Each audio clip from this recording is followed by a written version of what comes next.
اللہ تعالیٰ کیا فرما رہا ہے، اہل ایمان سے مخاطبت کر رہا ہے۔ اہل ایمان کون ہوتے ہیں، ان میں کون کون سے محاسن ہوتے ہیں، کیسے معلوم ہو مجھے کہ میں واقعی اہل ایمان میں سے ہوں؟ ارشاد۔ انیق بھائی، سب سے پہلی بات جس کا آپ نے ایک سوال کی صورت میں اظہار کیا ہے،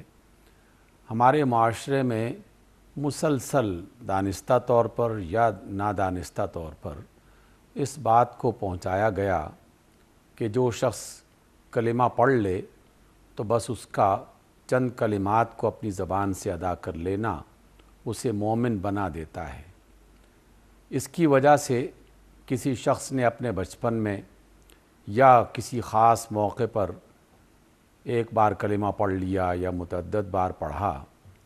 اس کے بعد وہ اپنے آپ کو مطمئن بنانے لگا اور یہ سمجھنے لگا کہ بس ان کلمات کو دہرانا ہی مجھے مومن بنانے کے لیے کافی ہے، جبکہ قرآن مجید کی آیات اور رسول اللہ صلی اللہ علیہ وسلم کے فرمودات قدم قدم پر یہ وضاحت کرتے ہیں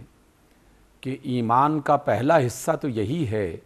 کہ زبان سے اقرار کیا جائے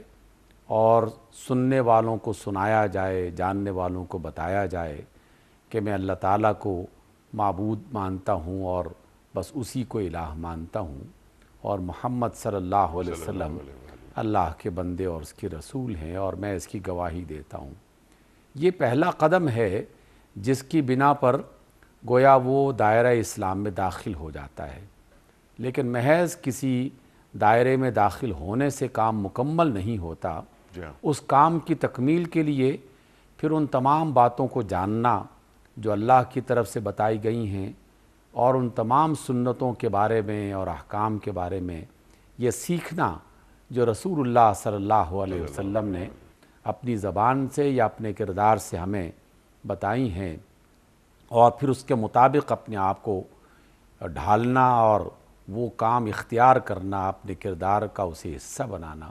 یہ لازم ہو جاتا ہے۔